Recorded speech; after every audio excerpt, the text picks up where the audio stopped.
Now, we have an amazing guest coming up for you right now, and he's really going to tell you some things and stir some things up on the inside of you and make you know that there's more in you than you even know.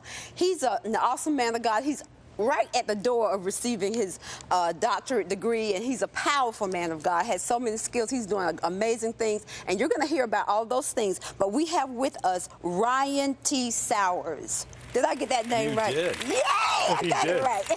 You did. Now listen, doctor, I'm going to call you that already. I'm preparing you. All right, fair enough. Now, I want to talk about your book because you have a lot of things that we're going to get into tonight, but everyone is in sales. Talk about that for me. Well, everyone's in sales. You know, my entire belief of sales is that a lot of people look at sales as an endeavor that is you're trying to pitch one, or it's a used car sales approach, or it's a gimmicky.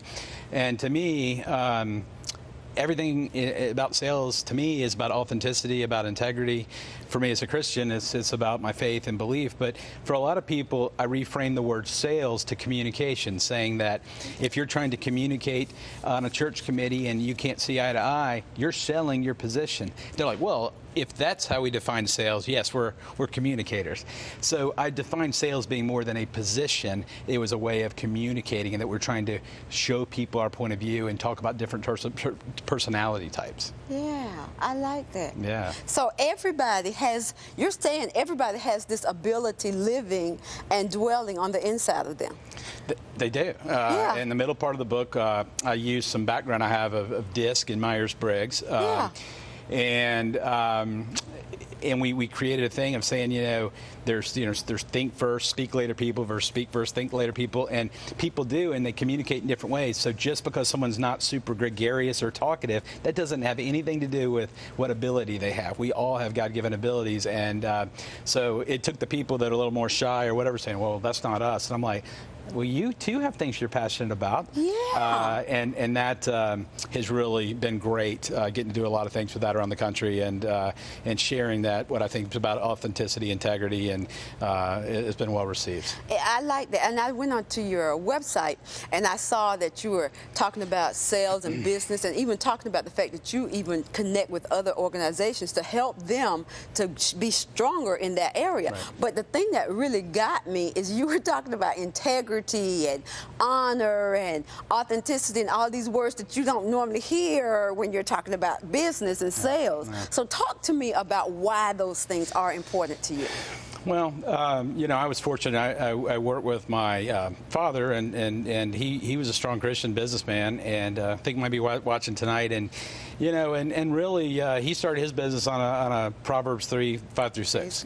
Amen. And it stuck with me today. I was actually looking at that, and of just complete trust. And you guys know the scripture, and that was ingrained in my head of doing things the right way, sometimes even when it costs you in the pocketbook. And I'm going to be honest, a lot of business people, even Christian ones, sometimes can cut some corners. And I think authenticity and integrity are strong words, and when you use those, I want people to see actions and see real beliefs and see consistency, whether good or bad in cases, and see Jesus, because it's not just about religious activities, it's about how you live your life, even when you screw up. That's that thing called grace. Oh, praise God. And I have a hard time getting it myself, but I started off with a nice foundation, and then God keeps prodding me and poking me along, and every time, I slip, I get prodded with something, and, so yeah, I do weave a lot of that in there, and the book I have upcoming, which we'll talk about, I'm going to probably be even a little bit bolder, so we'll see. Yeah, well, you're pretty darn bold. Oh, yeah. Now listen, when we're talking about everyone is in sales, listen. What is it now? I know we're going to put up your website, and you're going to tell them how to find the book and all these different things.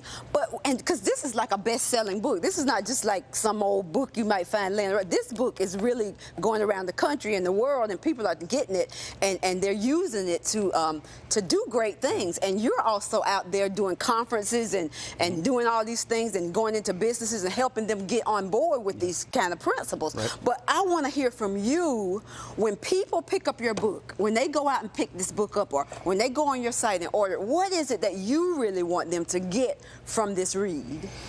I want them to know that, how they communicate, how they treat other people.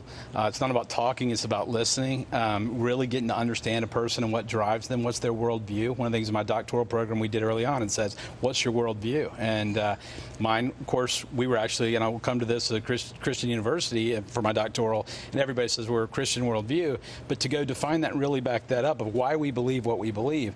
And everybody comes at life based on their experiences, things they've done, they've seen, they've been told, where they grew up, what they've lived. And when you really get to know the other person, it doesn't matter their race, their gender, their age, whatever. I tell people I care about their character. Amen. And if you get to know that, then you have common ground, and you're not selling anything. You're sharing information, and if that works, then it works. Yeah, yeah.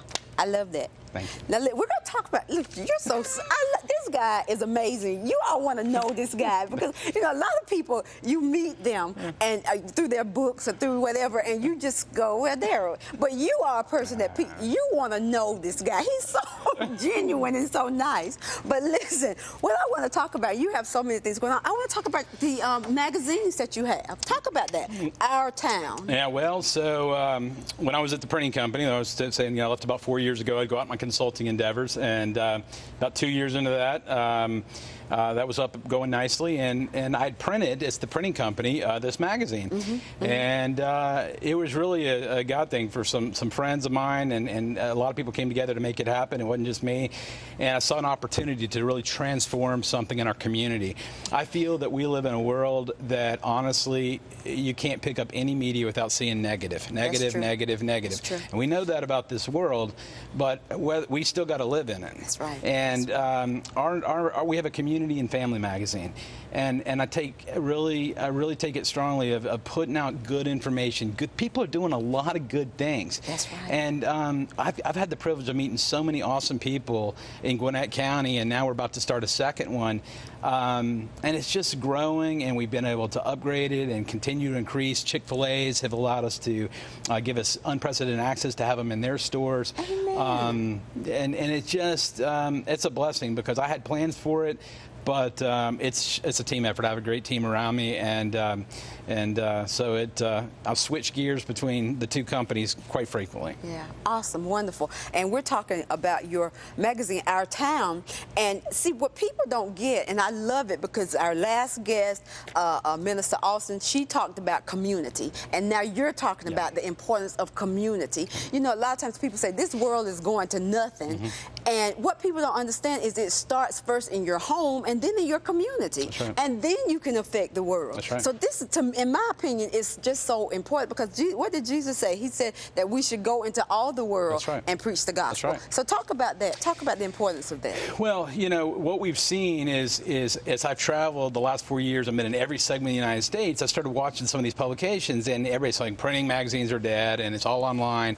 But what I started to see is people were longing for community and family, and that hasn't changed. And what we have is sometimes what I deem, and I'm talking about in the new book, is an impersonal world, a world where we prefer to text than talk. And I don't know how you build relationships. We're relational beings. We were created in God's image to be relational beings. I don't know exactly, and I text and whatever, but I don't realize I don't get the satisfaction when you're not with a person. So we start with businesses and people in the community, and principals doing great things, and teachers doing great things, and ball coaches doing great things, and we try to spotlight people and share that. And when you start seeing the number of people and the stories and what they're doing, and the ones that come to me, I'm just sit there and going, holy cow, I'm just glad people are reading it, much less starting, and they are, and it's great, and it's a blessing because I didn't know what to expect, but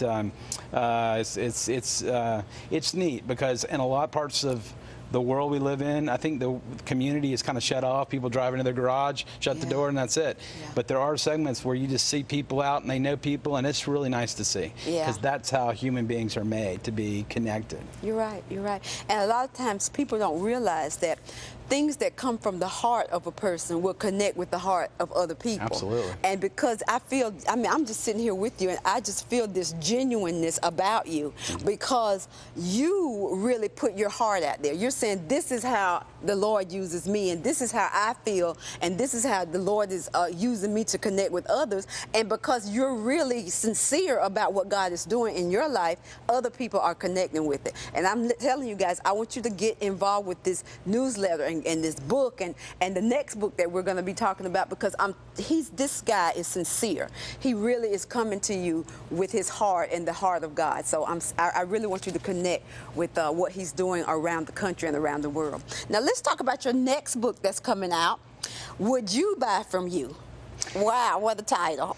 Yeah, well, you know, it finally, I got to give my wife credit. I've been overthinking the second part of it, Would You Buy From You, and how all this stuff worked. And I realized it's Would You Buy From You, your brand makes the difference. Exactly. And you know what? As Christians, we have a brand. We have a command to go carry our light out into the world. And my pastor, Paul Ballard, he's a friend of mine too, and I was talking about how seriously I take the command when you have platforms like this. You know, we can play it safe, we can go over the board and beat people over the head, and but we'll see how we do this book, because I'm in the middle of writing it, and because part of it is, I tell friends all the time, being a Christian doesn't mean you're perfect. It doesn't mean checking off boxes. It means we fail, and that grace is what picks us back up. Exactly. And a lot of people have had bad experiences with that, and say we don't do that stuff. And I think when you say I probably fail hourly, but when people can see that and say, you know, and I poke fun at myself, that's okay. Sincerity. You don't have to sit there and that being a real person, I think, is very important. So, Would You Buy From You? Your brand makes a difference. I'm just now, I guess, unleashing the title, and my goal is to have that out January 2015, and we're going to go deep into what people think. We're living in what I deem a constantly connected world, where people nonstop are on their phone, myself included. We all are drawn to this stuff, and how is that affecting relationships? What does that mean? We have changing demographics in the workforce. How do people in their 20s versus their 70s communicate, because they grew up in different ways? We're going to examine a lot of things, and then what that relates to in terms of your brand and what you bring to the table, your DNA, if you will. Yeah, I like that when you're talking about the text and all these things, because my husband is so funny. He's not a big texter, and I'll say, well, just text it to me, and he'll say, no, I want to talk to you. He said, I want to pick up the phone and I want to hear your voice. Right. And so we have to really begin to understand that there is something. I love your sincerity.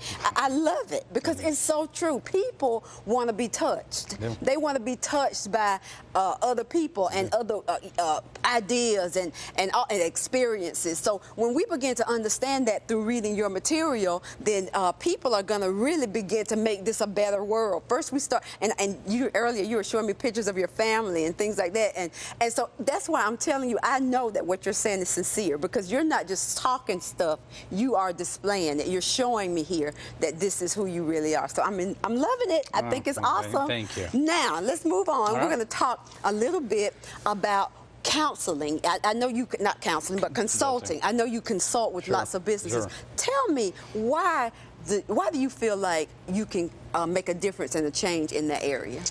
Well, first of all, organizations are a group of human beings. Exactly. And back in the 80s, 90s, the MBA was where everything was at. And my degree and my master's and doctorate is organizational leadership. Mm-hmm. So what does that mean? Basically, trying to use people and bring about change. Because the hardest thing, as I'll tell college courses, about change, it's the people. Yeah. It's not the systems. You get this part fixed and these people do this. And people are hard to please. So exactly. Consulting and coaching has allowed me to feel the benefit of really getting to know people and people spilling their guts out and solving problems and making people's life better. Yeah. When you quit saying, it isn't about, it's about who you work with and making a difference. Yeah. It's not about, you got to pick who you work with closely, but it brings a great sense of satisfaction to help people in their jobs and what they're pouring their heart and soul into improve. And along the way, watch how you do things. And don't get me wrong, as I said, I made my share of mistakes, but watching how you handle stressful situations and watching what your language is like, and when you walk into their place of business, hopefully they notice a difference in that, and that's neat. I love it. And also, earlier you talked about the fact that you do a lot of work in colleges. I do. Come on, talk about that. Well, they told us when I started my doctorate, here's what they said: don't start a new job, don't write any books, don't become an adjunct professor, don't speak. Well, I took that as an option. That's just me. But, and so I have to pause that. I'm halfway through it. But Adjunct teaching for me, I've done it with 3 universities locally, and the most recent one is a Christian university in Atlanta. And I really enjoy that one. I've enjoyed it the most, and that's on entrepreneurship, because they encourage prayer before class. And they allow us to really get to know the student as a whole, not just academically, and make a difference in their life, and that means a lot. Yeah, I love it. I'm telling you, this guy's sincere. So listen, get on his website and get his information, get his books, get his newsletters and magazines and all these things that he has going forward. Because listen, I can feel when God is doing something in a person's life, and God is moving in this man of God's life. And besides that, he has great hair, doesn't he? Now, I want you to just talk to the people in the last minute or so that we have. Give them your information and tell them what God is saying. You know, God is has that soft voice, and we have to listen to it. I'm the world's worst of saying, God, what do you want me to do? And while I'm waiting for the answer, let me go do something else. And I say that with all humility of realizing that we got to listen, and we got to not be scared to swing the bat and try and give our God-given talents and go make a difference in the world. And a lot of people say it's crazy, all the stuff I do. I'd be complaining and be bored otherwise. So, you know, my wife is I can't say enough about her. She's my best friend, and my 3 daughters, and then, you know, my parents and close friends. You know, they support me unconditionally and accept all my craziness, but I enjoy all that and hope it makes a difference for other people. I love it. Listen, guys, thank you so much. Thank you. Thank you so much for coming and being with us. I keep saying he's sincere, but that's what I keep getting. The Lord has said, this guy has a heart for my people, and he loves my people, and he just wants to see people really prosper and do great things. You know what? He's a man of purpose, and he wants others to find their purpose. So I'm excited about him. So get on his site and find out more about him.